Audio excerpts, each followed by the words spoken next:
नमस्कार दोस्तों, welcome to Shaurya classes. मैं दीपक थपलियाल और आज की हमारी वीडियो का टॉपिक रहेगा उच्चारण स्थानानी। दोस्तों, उच्चारण स्थान जो है वो बहुत महत्वपूर्ण होते हैं वर्णमाला। जब भी हम कोई भाषा पढ़ते हैं तो उस भाषा का सही उच्चारण करना हमें आना चाहिए। अब हमारी जो वर्णमाला है उसके कई ऐसे वर्ण होते हैं जिनका लोग सही से उच्चारण नहीं करते। तो उच्चारण स्थान जो विषय है इसको आज हम जो पढ़ेंगे वो इसीलिए पढ़ेंगे ताकि हमें उच्चारण की समझ आए। हमें समझ आए कि उच्चारण स्थान कौन कौन से और किस किस वर्ण के किस प्रकार से हैं। तो दोस्तों, इन सभी टॉपिक्स को हम इस वीडियो में देखेंगे और जानेंगे। तो आइए दोस्तों, इस वीडियो को शुरू करते हैं। दोस्तों, इस वीडियो को शुरू करने से पहले मैं आप सभी लोगों से एक रिक्वेस्ट करना चाहता हूं कि अगर आप लोग इस चैनल पे नए आए हो या अभी तक अगर आपने इस चैनल को सब्सक्राइब नहीं किया है तो अभी जाके आप बेल आइकन दबाइए और इस चैनल को सब्सक्राइब करिए ताकि इस चैनल पे जो आगे आने वाली इंपॉर्टेंट एजुकेशनल वीडियोज़ हैं उनके नोटिफिकेशन आपको मिलते रहें और आपसे कोई भी इंपॉर्टेंट टॉपिक जो आप लोगों के लिए इंपॉर्टेंट होने वाला है या हो सकता है वो आप लोगों से मिस ना हो। और हाँ दोस्तों, इस वीडियो को भी आप एंड तक देखें ताकि इस वीडियो से रिलेटेड कोई भी टॉपिक आप लोगों से मिस ना हो और आप इस पूरे विषय को अच्छे से समझ सकें। तो आइए दोस्तों, इसको शुरू करते हैं। अब दोस्तों, सबसे पहले बात ये आती है कि उच्चारण स्थान होते क्या हैं, उच्चारण स्थान कहते किसे हैं।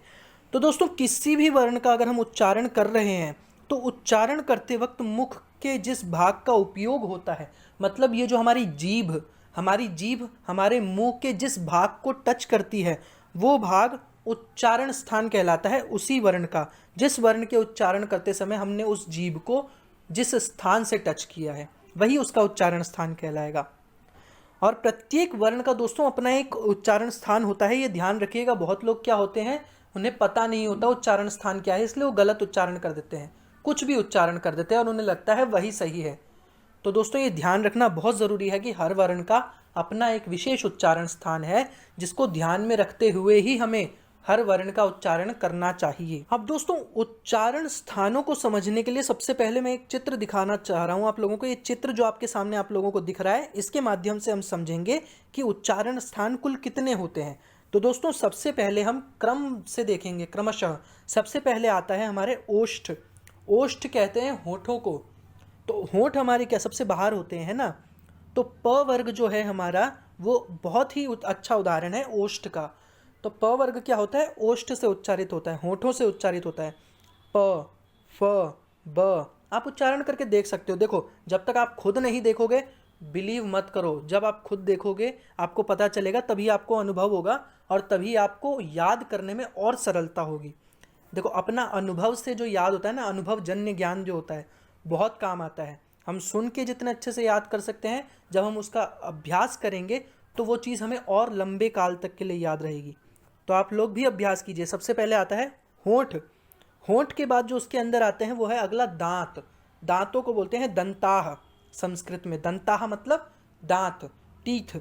ये हो गए हमारे दंत जो होंठ के बाद आते हैं। अब दांतों के अंदर क्या आता है, तो दोस्तों दांतों से बिल्कुल सटे हुए अंदर अगर हम थोड़ा सा जाएंगे और ऊपर का जो भाग हम टच करेंगे जीभ से। अब देखो दोस्तों, ये सभी भाग जो है जीभ से टच होते हैं।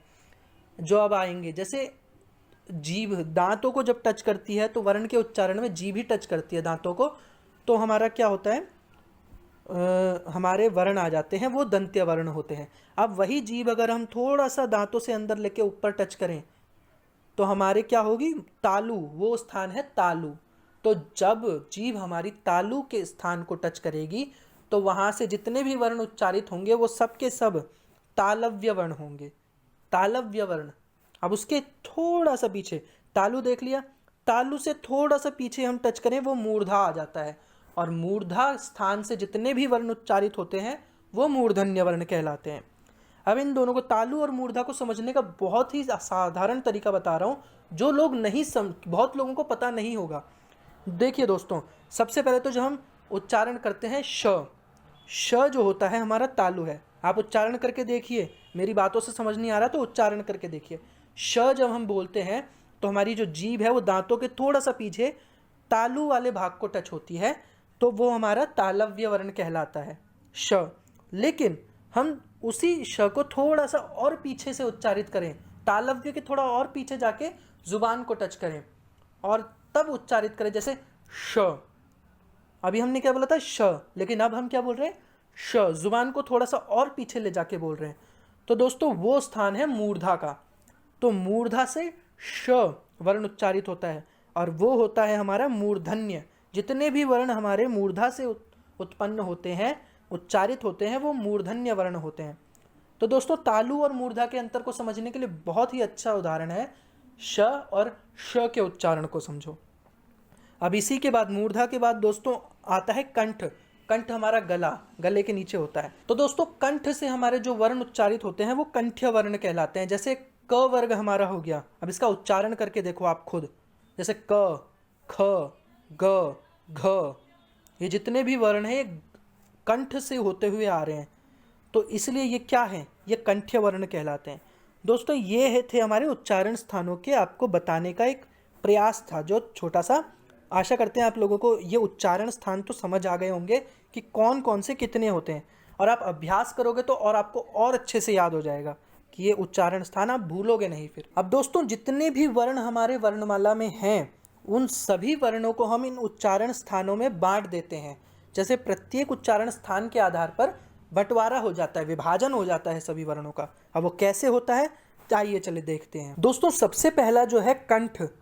अब हमने शुरू किया था होठों से, अब हम वापस कंठ से जा रहे हैं। दोस्तों पहला जो अब आता है हमारा अकुह विसर्जनीयानाम कंठः।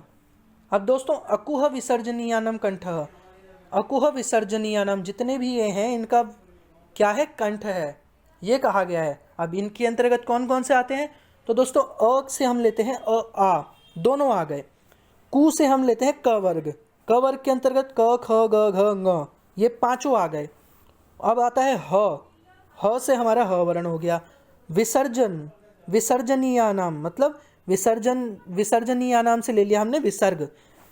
तो दोस्तों ये जितने भी हैं अ आ क वर्ग ह विसर्ग, इन सभी का जो उच्चारण स्थान है ये कंठ माना गया है। अब आप दोस्तों स्वयं उच्चारण करके देखिए, ऐसा नहीं है कि मेरी बात मान लीजिए, आप उच्चारण करके देखिए, आपको स्वयं पता चल जाएगा। अ आ क ख ग घ ङ ह विसर्ग, जितने भी ये जो वर्ण आ रहे हैं सबका आप उच्चारण करोगे आपको पता चलेगा कंठ से उच्चारित हो रहे हैं, कंठ से इनका उच्चारण हो रहा है, इसलिए ये कंठ्य वर्ण कहलाते हैं। अब इसके बाद आता है दोस्तों इचु यशानाम तालु। अब इचु यशानाम तालु, इसमें क्या है, इस इन सब का तालु है। इचु यशानाम इन सभी का तालु उच्चारण स्थान है। अब दोस्तों किन किन वर्णों का इसके अंतर्गत आ जाते हैं, हमारा ई से हो गया ई, ह्रस्व और दीर्घ दोनों। उसके बाद च वर्ग, चू से हो गया हमारा च वर्ग, जिसके अंतर्गत आ गए च छ ज झ य। उसके बाद य और श, दोस्तों ये तालव्य श है जो मैंने बताया था। अब इन सभी का जो उच्चारण स्थान है वो तालु माना गया है, मतलब तालव्य वर्ण है ये सब के सब। उच्चारण करके देख लो, फिर वही बात बोलूंगा। ई च छ ज झ य श, सभी आप देख लो उच्चारण, ये सभी तालव्य वर्ण है। अब दोस्तों तीसरा आता है हमारा ऋतु रसाणाम मूर्धा।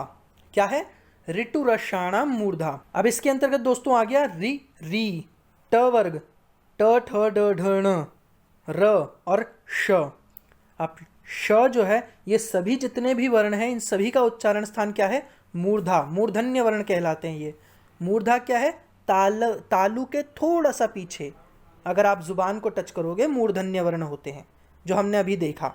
अब इसके बाद जो दोस्तों चौथा आता है वो है लृतुलसानम। लृतुलसानम दंता, इनका जो है दंत होते हैं। कौन कौन से वर्ण है दंत्य, लृ, त वर्ग, त थ द ध न, ल स, ये सभी जो वर्ण हैं इनका उच्चारण स्थान क्या है, दंत, मतलब दांतों से उच्चारण। जब जीभ हमारी दांतों से लगती है जुबान तो क्या होते हैं, ये दंत्य वर्ण उच्चारित होते हैं। करके देख लो, ये करके सीखना वाला यहीं आजमाते हैं, करके सीखिए। अब दोस्तों इसके बाद आता है पांचवा है उपपद्मानीय नाम ओष्ठव। अब दोस्तों उपपद्मानीय नाम ओष्ठव, इसके अंतर्गत कौन से आगे, उ, ह्रस्व दीर्घ दोनों, प वर्ग, प फ ब भ म, उपधमानीय, प और फ के पीछे एक चिन्ह लगता है। मैंने आपको पिछली वीडियो में भी बताया था, इस वीडियो में भी आगे बताऊंगा, तो समझ उपधमानीय का। इन सभी वर्णों का उच्चारण क्या स्थान क्या होता है दोस्तों, ओष्ठ मतलब होठ, जब हमारे होंठ जो होते हैं इनसे उच्चारित होता है, कौन सा होता है?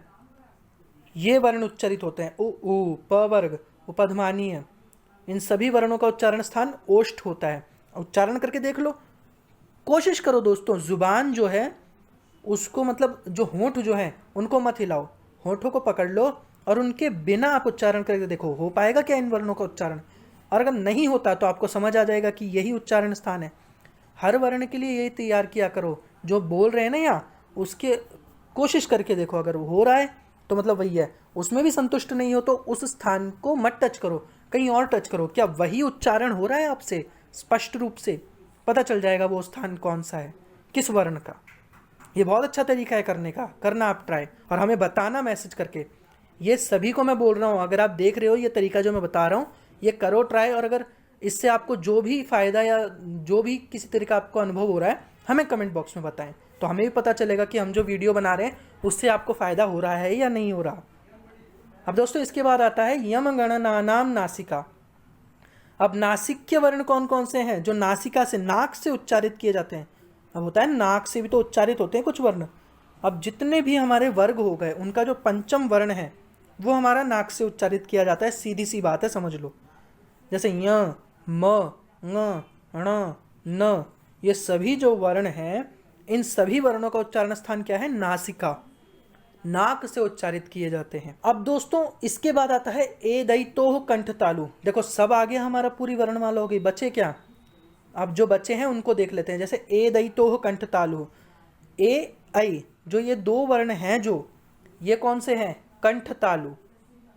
कंठ तालु मतलब कंठ और तालु दोनों से उच्चारित किए जाते हैं। अब ये जो है दोनों को मिला के उच्चारित किए जाते हैं। ए दई तोह, ए ऐ, आप उच्चारण करिए, ए ऐ, इन दोनों का उच्चारण स्थान कंठ और तालु इन दोनों को माना जाता है। और वहीं दोस्तों अगर ओ दौ तो हो कंठोष्ठम, अब दोस्तों ओ और औ इन दोनों को देखें तो इनका स्थान क्या है? करके देखिए उच्चारण, कंठोष्ठ, कंठ और होठ, ओष्ठ, इन दोनों के द्वारा जो उच्चारित होते हैं वो ओ और औ, ये दो वर्ण होते हैं। अब दोस्तों नौवां है हमारा वकारस्य दंत्योष्ठम। अब एक वकार हमारा बचा, पूरी वर्णमाला हो गई, वकार बच गया, तो वकार क्या है? वकार का उच्चारण स्थान है दंतोष्ठ। व जब हम बोलते हैं, व बोल के देखिए, व इसमें क्या है? दंत और ओष्ठ दोनों लग रहे हैं, दांत और होंठ दोनों का यूज हो रहा है, तो इसलिए इसका उच्चारण स्थान दंतोष्ठ होगा। अब इसके बाद आता है दोस्तों जिह्वामूलीय। जिह्वामूलीयस्य जिह्वामूलम, ये हम इस पिछली वीडियो में भी पढ़ चुके हैं, इस वीडियो में भी देखेंगे। जिह्वामूलीयस्य जिह्वामूलम मतलब जो जिह्वा मूल, हम मूलीय जो वर्ण है हमारे, उनका स्थान भी जिह्वा मूल ही होता है। हमारी जीभ का जो मूल है वो उच्चारण स्थान होता है। अब दोस्तों जो अंतिम है वो है नासिका, नासिकानुस्वारस्य। क्या है दोस्तों? नासिकानुस्वारस्य, मतलब अनुस्वार जो है उसका उच्चारण स्थान क्या है? नासिका, सीधी सी बात। बिंदी जो लगती है अंग की, अंग, जैसे शंकर, ये जो शब्द बनते हैं, मंडप, ये नासिकानुस्वार से, अनुस्वार का नासिका है। अब दोस्तों ये चार प्रकार के मैं आपको बता रहा हूँ जो हमारे पढ़े हैं हमने, अयोगवाह होते हैं। कौन होते हैं? क्या होते हैं? अयोगवाह। कौन कौन से? एक तो आपका अनुस्वार हो गया, अंग का उच्चारण। एक हो गया विसर्ग, दो बिंदी लगती है, अनुस्वार में एक बिंदी ऊपर लगती है, विसर्ग में शब्द के अंत में दो बिंदी लगती है। उसके बाद आ गया जिह्वामूलीय, जिसमें, और उपध्मानीय, इसमें जिह्वामूलीय और उपध्मानीय दोनों में एक ही चिन्ह होता है। अंतर क्या है? जिह्वामूलीय में क और ख वर्ण के पीछे वो होता है पहले, और उपध्मानीय में प और फ वर्ण के पहले होता है, यही चिन्ह, इसीलिए इसका विभाजन जिह्वामूलीय और उपध्मानीय हो जाता है। दोस्तों ये वीडियो यहीं ख़त्म होती है। आपको ये वीडियो पसंद आई तो इसे लाइक करिए, शेयर करिए, कमेंट करिए, और हाँ दोस्तों इसको सब्सक्राइब करना मत भूलिएगा, क्योंकि सब्सक्राइब करोगे तो आपको इस चैनल की लेटेस्ट जो हमारी एजुकेशनल वीडियोज़ हैं उनकी नोटिफिकेशन मिलती रहेगी टाइम टू टाइम। और हाँ दोस्तों, अगर आपको कोई टॉपिक इम्पॉर्टेंट है और आपको नहीं समझ आ रहा है या कठिन लग रहा है, आप समझना चाहते हैं, तो हमें कमेंट बॉक्स में बता सकते हैं। हम कोशिश करेंगे अगली जो वीडियोज़ है उन्हीं टॉपिक्स पर बनाएंगे। तो दोस्तों आज की वीडियो के लिए इतना ही। नमस्कार, मिलते हैं अगली वीडियो में।